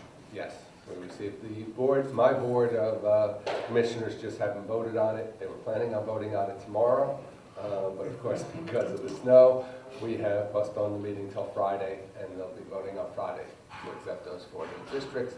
And we also realigned a little bit in Elizabeth while we were doing that. There were some districts that were small and realigned, so instead of adding another one, we just moved them over to another district. Okay, very good. We've updated our board worker manual. Not only did we update it, we also managed to get it, again, I know everybody's been thanking him, but Robert got it all. Enough with the Robert. He knows our lives. I've had enough. Not accepting any more praise from Robert. And any of the poll workers, any of the poll workers or anybody from the public can go up and see the whole presentation. Why you had to get the haircut, Jeff? He went from the Marines to the Army. All right, very good, Robert. Our goals for this year, one is to hold more kid elections. We've been going out. We just couldn't get them all last year because of presidential. Talk a little bit about that, Dennis. I don't know what that We means. already started this year. We just ran one about a week and a half ago in Linden. We have a whole bunch of ballots that we can go out, and this was a grammar school, and on this ballot they happened to vote for what was their favorite food, and they had 4 choices, and of course pizza won. I would have voted for pizza. It's great to see the kids get involved with it. They love voting on it, but then they also go home and talk to their parents, which I think also helps get the parents out to vote when they see their kids enjoy it so much going to vote on the machine, that it gets the parents out. Okay, good. Our other objective is... Hold on, Dennis. Okay. Freeholder Yes. Kowalski. Is it the same machines that are used for the regular elections? Yes, it is. We have about 15 to 20 different ballots that we can go out with. We set up the machine, we come out with the ballot, we have every kid vote on it, and then we give them the results. We have 5 well, we actually had more than that. We have about 5 that we use just for these kids' elections. We also, in the city of Elizabeth, use it for their student council election for the high school. So we go out every year. That one, when you need your own ballot, and you're gonna have your own candidates, they have to pay for the ballot because we're not able to produce that. They deal right with the printer, and the printer charges them, and we do the whole election for them for free. So that's another thing that we offer to everybody. The updating polling places on handicapped accessibility. Unfortunately, Union County is one of 2 counties in the state of New Jersey. The federal government has been coming in and checking all our polling places. And they're hitting us real hard. 3 of the polling places, they originally were rejecting because they were saying, wherever there's parking, there has to be handicapped parking, but besides handicapped, it has to be van accessible. We went out, they were completely marked. We're like, why are you flagging it? The sign doesn't say van accessible. I'm like, that's why you're not, so we had to get the sign made. We were actually out with the feds in Elizabeth at O'Donnell Dempsey. As most of you know, O'Donnell Dempsey is senior citizen housing. The next door is their building where they have their center, and that's where we vote. As we were there, we watched a gentleman come down in a wheelchair, came down, went up the ramp, into the building, no problem. The ramp's no good. I'm like, what? You just saw the gentleman do it all by himself. It goes up more than a ½ inch at a time. They want us to put a ramp all the way down the driveway, taking out about 6 parking spots. And I'm like, do you really think the handicapped person's gonna come down, go all the way down the driveway, then back up? They're like, you gotta do it. You're going up more than a ½ inch. So we did, we put up the ramp there.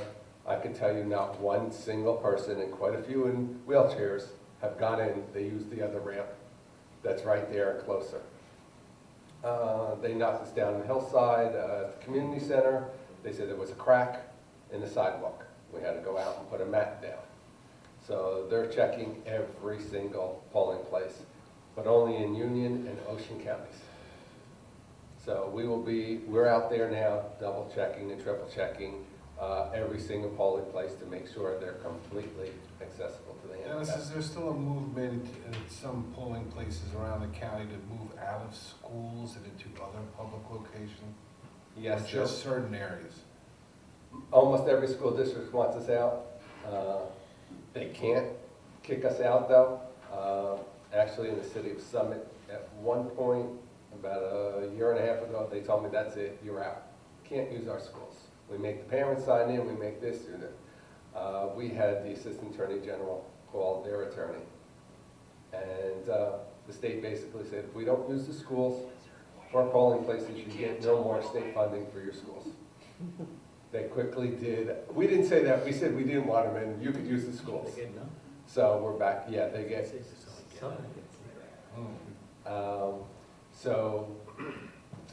We try to move out of some. We just looked at Berkeley Heights. We are moving out of one or two. But again, to make it easier for the voters.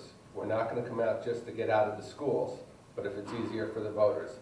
For example, in New Providence, when they built that new center, right in the center of town, it was a lot easier for the voters to get in there than it was the school, so we moved them. So any town that asks us, we've been coming in, we've been looking at them, trying to move some out of the schools.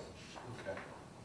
Yes, Fiona? So what are we saying to the schools when they cite security questions as to allowing the public in?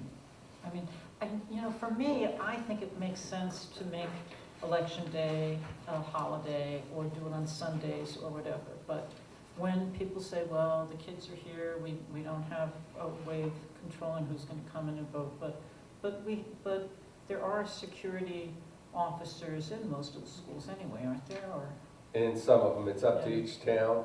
Under the law, it's up to the local police chief if he wants to have security at the polling places. We have worked it with some of the towns that we would pay part of the cost for safety, but it's basically up to the police chief and it's up to the town. I've been trying to talk to every town to have it closed on Election Day. I can tell you, when I wore my other hat as a school board member in my town, I did not allow them to have school on Election Day. But it's up to each different school district. I've tried talking with the Teachers Association, and I'm going back again because their association has their conference Thursday and Friday after election. If they moved it to Monday and Tuesday, all schools would be closed. But I understand, with talking to one of their attorneys, that the Teachers Association already has a 5-year contract with Atlantic City, so they can't change it for the next 5 years. There's been some bills that have been introduced but never passed in the Assembly and the Senate trying to close schools. But everybody feels it's up to each individual district. Right. Okay, anything else? Looking at your budget, any questions, freeholders?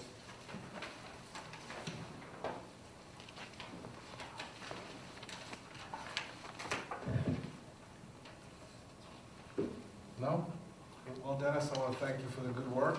I also want to say that we can all rest a little easier. Marie Oakey was reappointed as one of your commissioners. She'll be sworn in Friday morning. It's probably the best decision the governor made Yes. in his time, so I want to thank him for that foresight to keep Marie working with you. All right, so thank you. Thank you.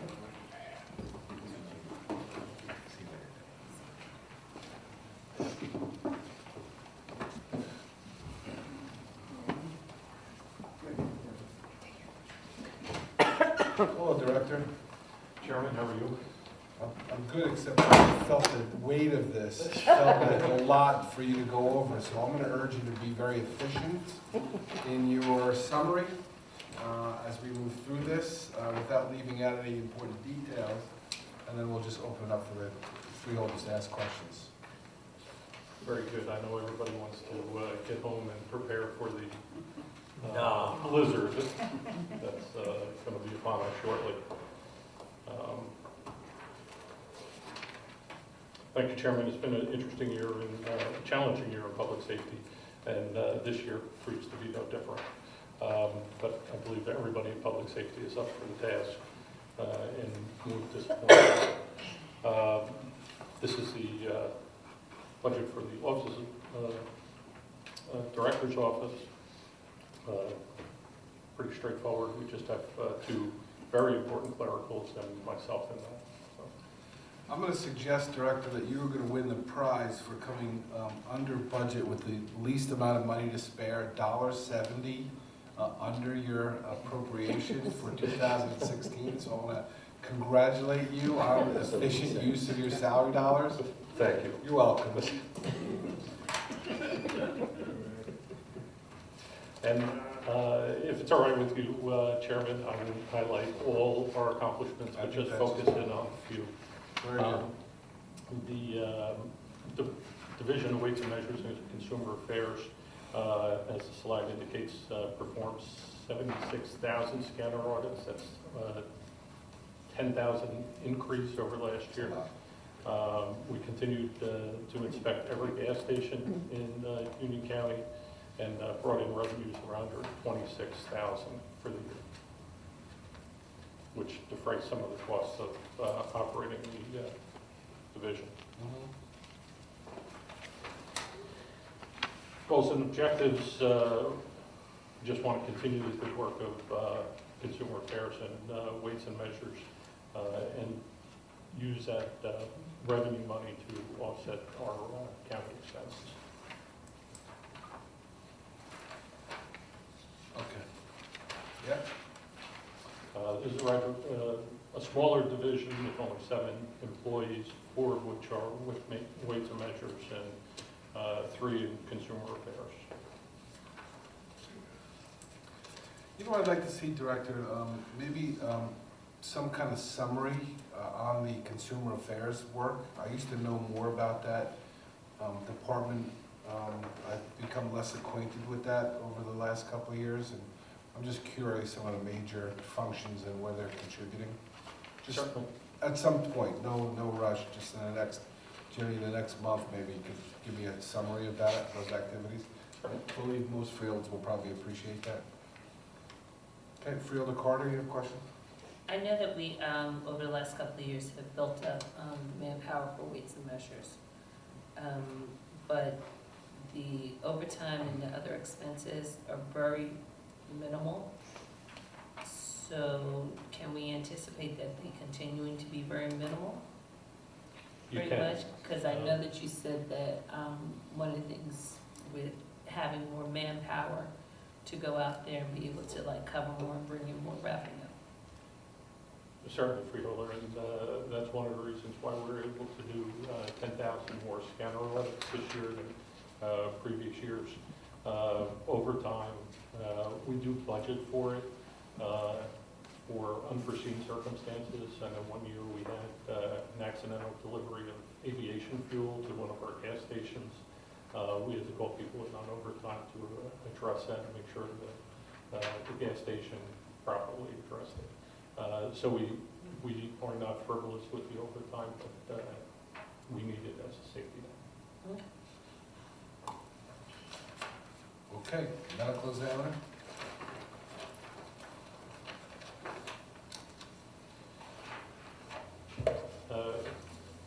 The medical examiner's office investigated 1,166 deaths that happened in our county that by statute have to be investigated by medical examiner's office. Although this was only a 4% increase over our overall cases, the far majority of them, actually 38 out of 40 cases, required an autopsy. And that is directly related to the opiate problem epidemic in our county. We saw a significant increase in overdoses over the last 2 years. In 2014, for example, we had 5 fentanyl-related overdose cases. Last year, we had 58.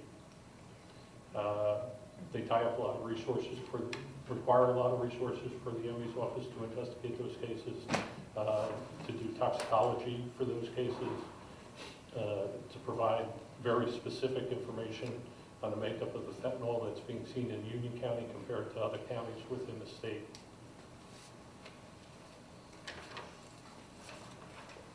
Okay.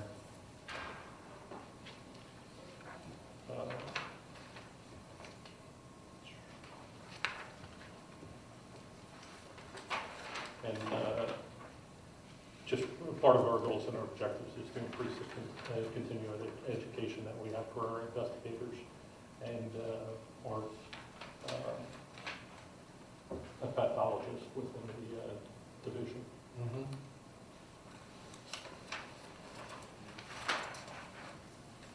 this is our budget request for this year. If you have any questions. Okay, Freeholders, any questions?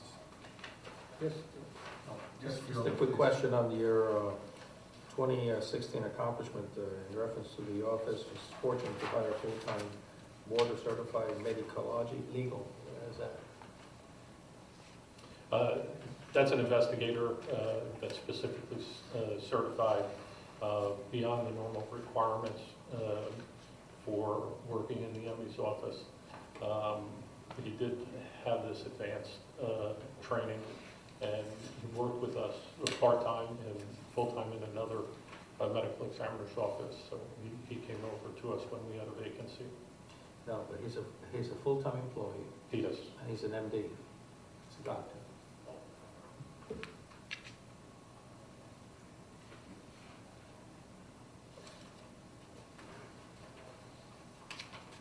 Well, I don't need to know that. If you don't know that, I don't think, you know. No, he's not a doctor. He's not a doctor. He's a board-certified medical legal death investigator, which is not a medical doctor, but he is a certified medical examiner's office investigator. And he works for us full-time. Full-time. And he's investigated all the 23, well, I guess it's not a 23 homicide, but actually any of the individuals that, the 70 external examinations, and those who make up what he does.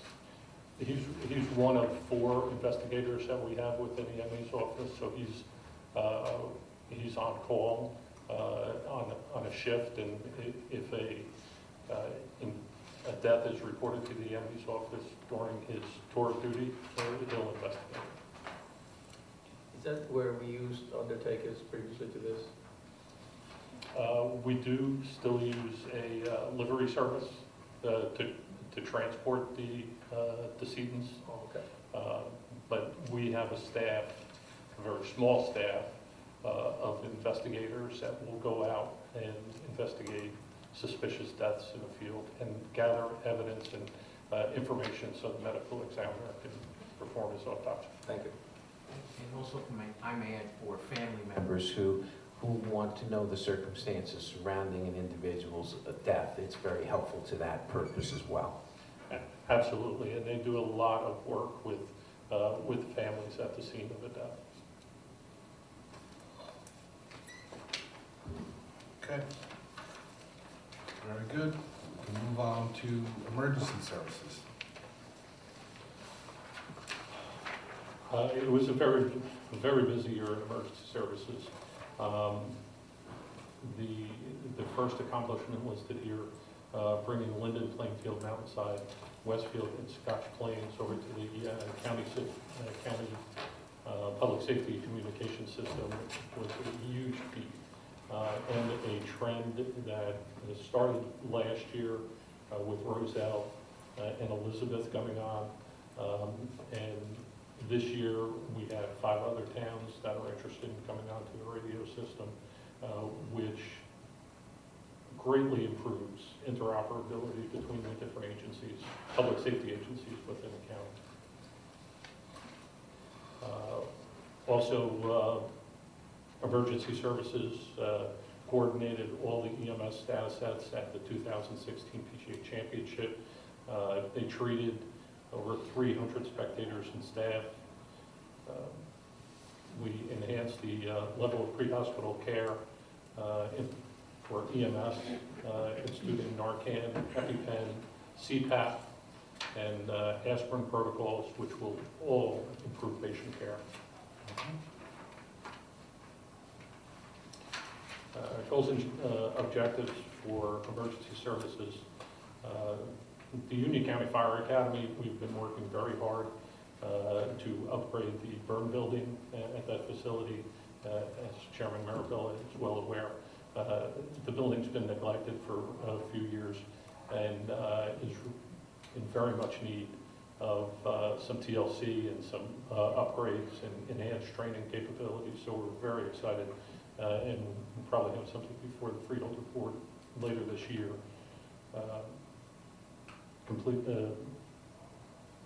To perform those upgrades. Like I said, the public safety interoperability communication system is a very big item. We're working with all our municipalities to see if they want to come over to the county-wide system. And we will continue to support the county fire mutual aid. I was just looking at the numbers this afternoon.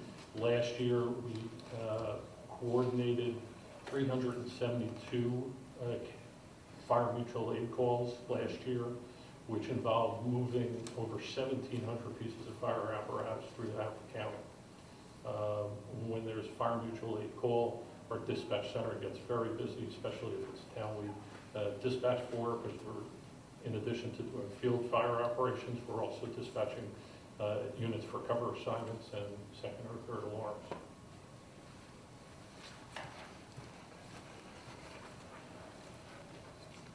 Okay, so your budget here, we're looking at, I guess, you know, from a salary standpoint, one of the increase obviously has to do with this new call for a new position. I'm going to ask you to talk a little bit about that new position, but there still seems to be like a significant increase in the number of salaries. Are there, this is one of those cases which we heard earlier about transferring from one department to another or within your department, director, but certainly you're going from a budgeted amount of $681,000, spending $520,000, but then asking for $872. Can you give us some thoughts on that, how that evolved?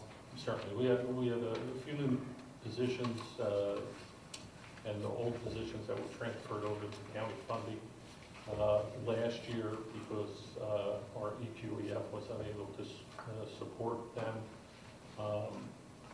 Unfortunately, due to the civil service process and the hiring, we budgeted for the whole year, but filled those positions late in the year, and that explains the surplus in funding from last year. This budget proposal requests one additional position to assist as a deputy emergency management coordinator in the radio system. Years ago, we had a senior communications chief, Paul Kuvo, who ran our county radio system. He has since retired. And we could use someone to coordinate all the municipalities and the talk groups that are coming onto the system. So we maximize the efficiency of our system without overcomplicating it. Communications is so important in any emergency operation, and having someone with public safety background to work with each of the municipalities, police, fire, and EMS. We saw in the incident in Elizabeth at the bombing site, and a few days, the next day, in Linden with the chase, shooting, and apprehension of the terror suspect, that communications was key.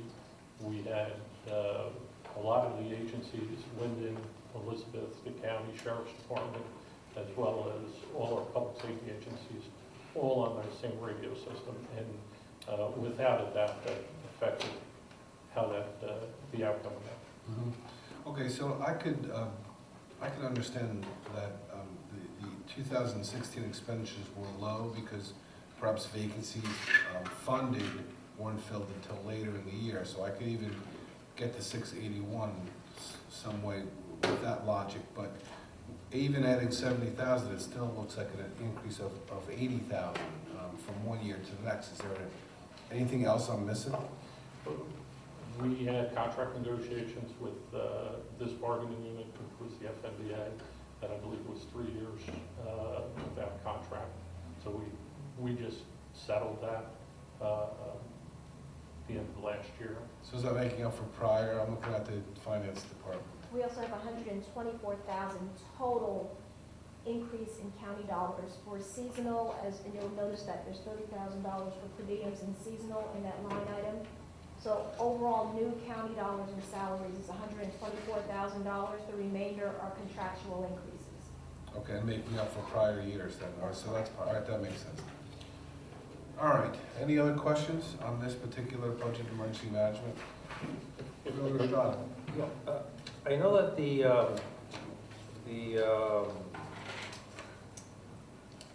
officer that was involved in the pari-mutual or the mutual aid coordinator had passed away. He was a fireman from Elizabeth, and I know. Chief Kelly. Chief Kelly, right. Has somebody been already assigned to that position? We have, I think we're at 12 now, mutual aid coordinators for the county. Those are unpaid positions. I know, I understand, but has he been replaced at all, or you don't want to replace him? Oh, I thought it was only one. Now you said it's 12, right? no. There's one coordinator, that's Chief Fretz, right? And the rest of them are assistant coordinators, or I don't know what they're called, mutual aid coordinators. Mutual aid 1 through coordinators. 12, whatever, right? Yes, there's one mutual aid coordinator, but we have several deputies, as the chairman And says. they all have vehicles? Some are supplied by, there are career firefighters, that their vehicles are supplied by their departments. We have a few out of Elizabeth that have vehicles from Elizabeth. Several that are chiefs of the department, which are assigned. And then we have county vehicles assigned. Do you know to how many staff. we have assigned to them at all? I know that Kelly had a county vehicle. He did. I think there's probably about 4, but I could check that figure and get back to you. One other thing that was included in this budget was an increase in the salary, the hourly rate for our fire instructors at the academy. They have not received an increase since I went back to 1998. It's still set at $15 for a safety officer and $20 for a fire instructor, which is woefully behind what other counties are paying fire What are the new instructors. rates?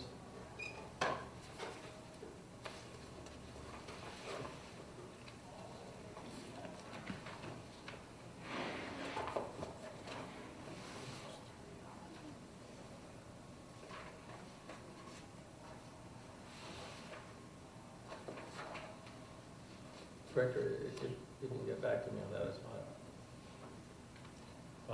We're looking at $20 for a safety instructor and $25 for an instructor. Thank you.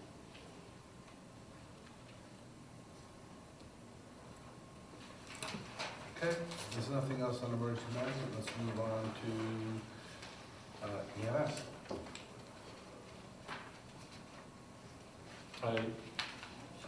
Several years ago, we just separated out the emergency medical EMS portion of emergency services budget, so it's a little easier to see.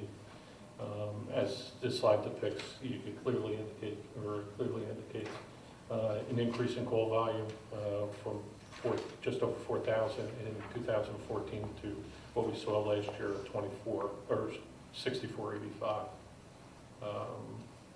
with increases in revenues each year.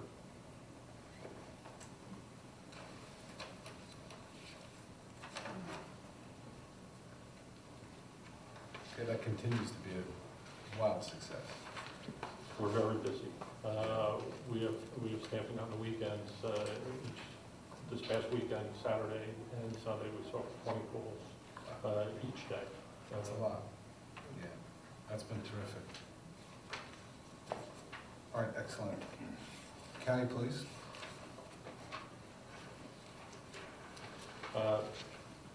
County Police took over park surveillance or video security project several years ago, and it has been very successful. We have a live feed into our dispatch center, and this past year we had vandalism occur at one of the parks. They were able to pull it up on the camera, get a description of the suspects, gave it right out to the cars, and the car responded, saw the 2 suspects, and was able to apprehend, make 2 arrests immediately. It's a very exciting project. We're very excited about that. We were able to successfully transition Trinitas paramedics and Scotch Plains Police to our regional dispatch center this year. We continue to have active shooter training, not only for our county employees, but for our municipal partners. September, our bomb squad responded to an incident in Elizabeth that everybody's aware of, and successfully disposed of several explosive devices. Our regional dispatch center continues to be very busy, and this is really one of the things I'm most excited about is the role that our public safety department is playing in municipal public safety throughout the county. And as you can see from these numbers, we topped 100,000 calls this year just for our dispatch center. You know, it's almost double of what we saw just 3 years ago. And our dispatchers continue to do such a great job. There's so many success stories involved in giving pre-arrival instructions to people who have delivered babies at home before EMS has arrived. Giving those, in one case, we had a Spanish-speaking dispatcher give pre-arrival instructions to a Spanish-speaking call who delivered his son before the police arrived on the scene. It's very exciting to see these numbers increase and the role we're playing in public safety throughout the county. I don't know why every town wouldn't move to county dispatch. The economies of scale are so significant, and the cost savings for a municipality are completely significant and should not be underestimated. And everybody that isn't doing it should at least look into it. Just one quick question. Have you had any issues with power or phones going down or anything to that effect? I mean, I know we put a new generator out there. No, when we built the dispatch center, one of the things we looked at was redundancy. So we have a backup generator, of course, that runs dispatch, but we also have a 7,000-pound UPS that can run dispatch by itself for up to 12 hours. If we lose power and the generator for some reason malfunctions, we can still run dispatch on battery power for up to 12 hours. And again, I think that's a credit to the Freeholder Board for their wise investment in these areas. Absolutely.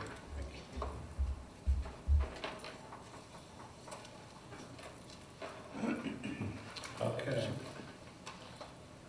Yeah, one of our objectives this year is to work with the Union County Police Chiefs Association and the Prosecutor's Office in combating the opioid epidemic. It's a problem in every municipality, none are exempt, and the Chiefs Association has some, very good thoughts on the matter, and are planning to announce some initiatives this year. Okay, good. The county police budget. I guess one question that I have is regarding overtime. You're expecting a significant decrease in the allocation. Is there any reason for your optimism? Our overtime was over budget, and that I think is directly related to a turnover we've seen in the county police. We lost 7 officers last year for a variety of reasons. Some transferred to other departments, some retired. What I would point at is our salary line item had a surplus of $424,000. Although our overtime did increase, it didn't surpass that number. So we had some breakage there. Yeah, that's a good point.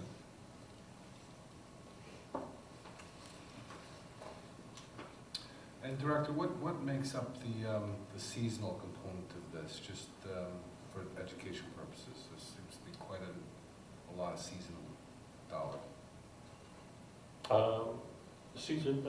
That seasonal number is mostly dispatchers. Part-time, per diem? Yes. Okay. We're making an effort to move from, seasonal to part-time and use seasonals less. And I'm working with finance and personnel to do that this year. Yes, we've seen that trend in other areas. Yes, if I may, Chairman, this is probably the last department where we still haven't made that final transition from seasonals to part-time. So that's the last phase of that. Okay, good, thank you, County Manager. All right, any other questions here? Where are the new positions you're thinking of allocating? Two are dispatch positions. Having approved positions in the budget allows us a little leeway. If town wants to contract with us in the middle of the year, but we may have to increase staffing to acquire that or perform that additional function. One is a police officer position we're looking to regain that we had lost in, I think, the 2011 budget when we lost an officer for budget cuts. Okay. Okay. And health management looks like your last department. It is. And the health department has been doing great work with the Chronic Disease Coalition, reaching out for our county citizens and help educate them on chronic disease and how they can pursue screening, cancer screening and such. And our environmental, or CHA, County Environmental Health Act Department has been doing a great job enforcing the laws and regulations associated with that. And they have collected over $73,000 in fines and penalties last year, which helped defray some of the costs of running that department. This department is made up of mostly the LINKS grant and CHA grant, so most of those employees are grant-funded positions. Okay.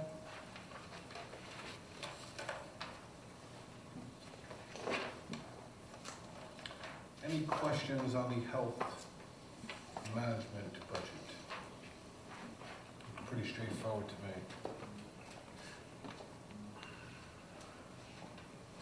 Okay, anything? No? All right, Director, thank you. Thank you. Keep up the good work, and please share that sentiment with the rest of your directors and staff. I will. And is there any other business? Freeholders to bring up, County Manager, everything all right? All right, I'll ask for a motion to adjourn. So moved. Second. All in favor? Aye. All right, thank you all. Appreciate it. Any